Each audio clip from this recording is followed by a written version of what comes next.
निकाल लिया सबने थ्योरम 6.1। स्टेटमेंट पढ़ो।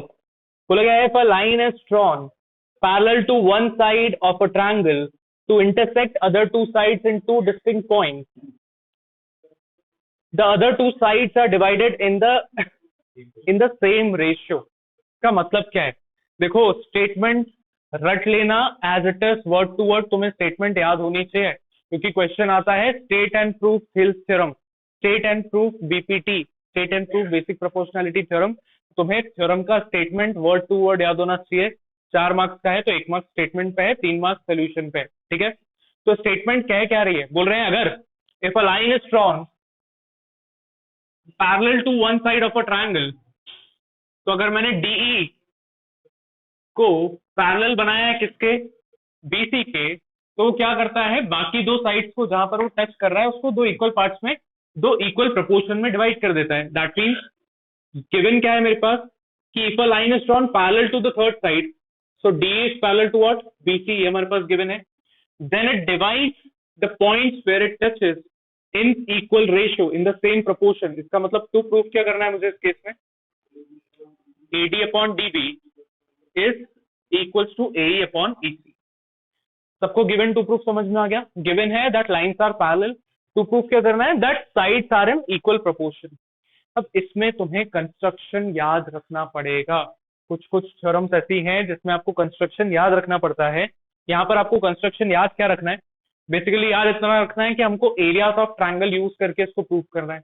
अब एरिया ऑफ ट्रायंगल क्या होता है? Half base into height. अब यहाँ पर हाइट हम किसको कंसिडर करते हैं? Perpendicular distance.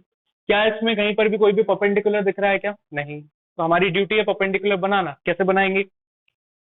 कंस्ट्रक्शन करते हैं। कंस्ट्रक्शन याद रखना है। आपको डी से एक क्या बनाना है? परपेंडिकुलर बनाना है। आपको ई से एक क्या बनाना है? परपेंडिकुलर बनाना है। Let's say D N and E M बोल दो। ठीक है, उसके बाद आपको ज्वाइन भी कर लेना है। किस किस को? डीसी को ज्वाइन कर लिया हमने, और किसको ज्वाइन कर लिया? डीई को ज्वाइन कर लिया। क्या कंस्ट्रक्ट किया हमने? हमने किया draw E M perpendicular to AD and A D N perpendicular to AE. ठीक है, और क्या किया हमने? किया ज्वाइन डीसी एंड बीई। ये हमने कंस्ट्रक्शन किया। अब हम क्या करने वाले हैं? सब मेरा मोटिव क्या है कि मैं एडी अपॉन में क्या लाऊं? डीबी लाऊं। तो ध्यान ये देना है, मुझे ऐसे दो ट्रायंगल्स उठाने हैं जिसमें एक में बेस एडी आ रहा हो और दूसरे में बेस डीबी आ रहा हो। तो पहला ट्रायंगल जिसमें बेस एडी आ रहा हो वो ट्रायंगल कौन सा है? एडीई, है ना। अब अगर मैंने बेस एडी लिया है तो इसका परपेंडिकुलर क्या होगा? ईएम इसका परपेंडिकुलर होगा। और अगर मैंने यहाँ पर एक ट्रायंगल लिया जिसमें बेस डी बी आ रहा है, वो ट्रायंगल कौन सा होगा? D E B. ट्रायंगल दिखाई दे रहा है जिसमें डीबी आ रहा है, वो ट्रायंगल में कौन सा ले सकता हूँ? डीईबी ले सकता हूँ। तो अगर मैंने डीईबी लिया है तो मुझे इसका परपेंडिकुलर बताओ क्या होगा? Half base into height. Height क्या होगी? इस ट्रायंगल में कहीं पर भी परपेंडिकुलर दिख रहा है क्या? इस ट्रायंगल में कहीं पर भी परपेंडिकुलर है क्या? बट अगर इस ट्रायंगल को अगर मैं निकाल के यहाँ बनाऊं, देखो ऐसा टेढ़ा है, इसको मैं सीधा बना रहा हूँ ऐसा, तो ये कुछ ऐसा हो जाएगा। This is D, this is B and this is E. अब अगर मैंने बेस लिया है डीबी को तो इसका परपेंडिकुलर आना चाहिए ई से। ई से कोई परपेंडिकुलर दिखाई दे रहा है क्या इस पे? बट अगर मैं परपेंडिकुलर ड्रॉ करना चाहूँ तो वो परपेंडिकुलर तो बिल्कुल सीधा आएगा ऐसे। मतलब इसका परपेंडिकुलर ट्रायंगल के अंदर नहीं, ट्रायंगल के कहाँ है? बाहर है। तो अगर मैं डी बी ई की बात कर रहा हूँ तो इसको परपेंडिकुलर कौन सा होगा? ई एन ही होगा। समझ में आ रही है बात? कौन सा होगा? ई एम होगा। तो पहले दो ट्रायंगल्स हम कौन से ले रहे हैं? According to AD upon DB. तो पहला ट्रायंगल में ले रहा हूँ in triangle what? In triangle ADE मैं यूज करूंगा area of triangle ADE. Area क्या होता है भाई? Half base into height. Half मेरा रिक्वायरमेंट बेस का क्या है? बेस में किसी को भी ले सकता हूँ। बेस एडी भी हो सकता है, बेस डीई भी हो सकता है, बेस एई भी हो सकता है। बट मेरी जो रिक्वायरमेंट है मैं उसके अकॉर्डिंग बेस लेने वाला हूँ। बेस अभी मैं क्या लूंगा? AD. So half base is AD and height क्या होगी? अगर बेस एडी है तो हाइट आनी चाहिए ई से ईएम। इसको दे दिया मैंने इक्वेशन 1। दूसरा ट्रायंगल कौन सा लेना है? इन ट्रायंगल, क्योंकि मुझे डीबी चाहिए तो मैं कौन सा ट्रायंगल लेने वाला हूँ, DBE. So in triangle DBE हम यूज करेंगे area of triangle DBE using half base into height.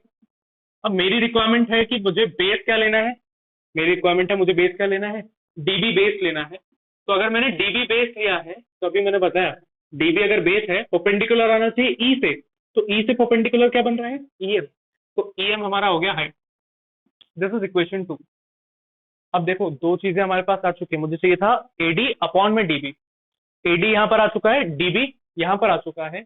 अब मुझे इन दोनों का क्या चाहिए, प्रपोर्शन चाहिए, दोनों का क्या चाहिए, डिविजन चाहिए। तो यहाँ पर ही कर लेते हैं सबसे पहले कि डिवाइड इक्वेशन 1/2, क्योंकि मुझे प्रपोर्शन में चाहिए। तो 1 का एलएचएस क्या है, area of triangle ADE, upon 2 का एलएचएस क्या है, एरिया ऑफ ट्रायंगल डीबीई।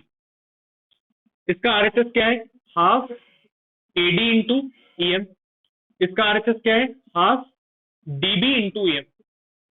तो हाफ हाफ कट गया, ईएम ईएम कट गया, फाइनली क्या बच रहा है आपके पास, एडी अपॉन डीबी। क्लियर है इतना, इसको दे देते हैं इक्वेशन।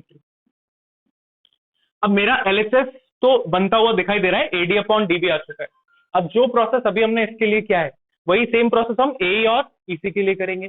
तो अब अगर मुझे ऐसा चाहिए कि बेस एई होना चाहिए तो मैं कौन सा ट्रायंगल उठाऊंगा, फिर से वही एडी उठाना पड़ेगा, बट इस बार बेस में ये रखूंगा तो परपेंडिकुलर क्या हो जाएगा, डी से आना चाहिए, डीएन हो जाएगा। तो हम करते हैं now in triangle D A D E, AD में हम यूज कर रहे हैं area of triangle AD, half base into आई। डायरेक्टली लिखूं क्या, बेस क्या ले रहे हैं अभी हम, बेस मेरी रिक्वायरमेंट है एई, तो मैं परपेंडिकुलर कौन सा लूंगा, डी से आना चाहिए डीएन। इसको दे दिया हमने इक्वेशन को। अब हम लेंगे इन ट्रायंगल। अब मुझे ऐसा ट्रायंगल चाहिए जिसमें बेस क्या हो, ईसी बेस हो। तो अगर ईसी बेस लेना चाहता हूं तो ट्रायंगल कौन सा लेना पड़ेगा, DEC. So in triangle DEC हम यूज कर रहे हैं area of triangle DEC as half. Base तो मुझे चाहिए था ईसी, बेस लिख दिया। अब अगर बेस ईसी है तो परपेंडिकुलर आना चाहिए डी से, डी से जो परपेंडिकुलर जा रहा है वो कौन सा जा रहा है, डी एन जा रहा है। तो हमारा परपेंडिकुलर हो जाएगा डीएन। इसको दे दिया हमने इक्वेशन 5। मुझे क्या चाहिए था, एई अपॉन ईसी। एई दिखा दे रहा है इक्वेशन 4 में, ईसी दिखाई दे रहा है इक्वेशन 5 में, दोनों को क्या करना है, डिवाइड करना है। तो सेम कंडीशन करेंगे, डिवाइड इक्वेशन 4/5। तो 4 का एलएचएस क्या है, एरिया ऑफ ट्रायंगल एडीई, इसका एरिया ऑफ ट्रायंगल डीईसी।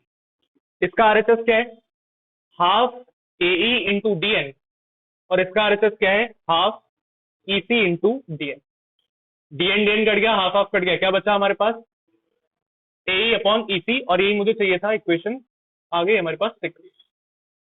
यहां तक सबको क्लियर है, समझ में आ गया। अब मुझे इनके दोनों के आरएचएस को क्या करना है, इक्वेट करना है। इक्वेशन 3 पे ध्यान दो, इक्वेशन 3 क्या है, एडी अपॉन डीबी। इक्वेशन 6 क्या है, एई अपॉन ईसी। तो मुझे यही तो चाहिए, एडी अपॉन डीबी और एई अपॉन ईसी क्या चाहिए, इक्वल चाहिए। ये दोनों इक्वल कब आएंगे, जब इनका एलएचएस इक्वल हो जाएगा, तो मैं बोल सकता हूँ इनका आरएचएस भी क्या हो जाएगा, इक्वल। देखते हैं इनका एलएचएस सेम है क्या। इसका एलएचएस के न्यूमरेटर में है एडीई, यहाँ पर भी एडी है, कोई प्रॉब्लम नहीं है। यहाँ पर है डीबीई, बट यहाँ पर क्या है, डीईसी। जब तक मैं डीबीई का एरिया डीईसी के एरिया के इक्वल नहीं कर देता, तब तक मेरे ये दोनों प्रपोर्शन कभी भी आपस में इक्वल नहीं आ सकते। तो इनको इक्वल तो लिखना पड़ेगा। इक्वल लिखोगे, रीजन क्या होगा, रीजन तुमने अभी तक नहीं पढ़ा है, बट याद रखना है कि अगर दो ट्राइंगल्स, जैसे हमने लिया है कौन सा, डीबीई और डीईसी, इन दोनों का सेम बेस दिख रहा है तुमको, डीई दोनों का बेस है सेम, है ना। तो ये सेम बेस पे बन रहे हैं और सेम पैरेलल लाइंस के बीच में बन रहे हैं। देखो डी पैरेलल टू बीसी दिया हुआ था, इसका हमने यूज अभी तक कहीं किया है क्या, नहीं किया। इसका यूज यहीं पे होने वाला है, क्या, कि दो ट्रायंगल अगर सेम बेस पे बन रहे हैं and between same parallel lines बन रहे हैं, तो हम बोल सकते हैं कि उनका एरिया क्या होता है, इक्वल होता है। तो यहाँ पर मैं लिख सकता हूं कि area of triangle DBE is equals to area of triangle DEC. Reason क्या लिखेंगे, रीजन क्या लिखेंगे, रीजन लिखेंगे triangle form, area of triangles लिखना था हमको, या लिख देते हैं area of triangle form on same base and between same parallel lines are equal. मैंने क्या लिखा है कि अगर दो ट्रायंगल सेम बेस पे बनते हैं और बिटवीन सेम पैरेलल लाइंस के बीच में बनते हैं तो उनका एरिया क्या हो जाता है, इक्वल हो जाता है। अब क्योंकि इनका डिनोमिनेटर भी इक्वल आ चुका है तो क्या मैं ऐसा बोल सकता हूं क्या कि area of triangle A D E upon area of triangle D B E जो था वो इक्वल हो जाएगा इसके area of triangle A D E upon area of triangle DEC. क्यों? क्योंकि न्यूमरेटर तो ऑलरेडी इनके इक्वल थे, इनके डिनोमिनेटर अभी अभी हमने इक्वल किए। कैसे? सेम बेस और सेम पैरेलल लाइन पे अगर हमारे दो ट्रायंगल्स है तो उनका एरिया क्या होता है, इक्वल होता है। अब इसकी वैल्यू क्या है? इसकी वैल्यू है एडी अपॉन डीबी और इसकी वैल्यू क्या है, ए अपॉन ईसी। क्या मुझे यही प्रूफ करना था क्या? Hence proof.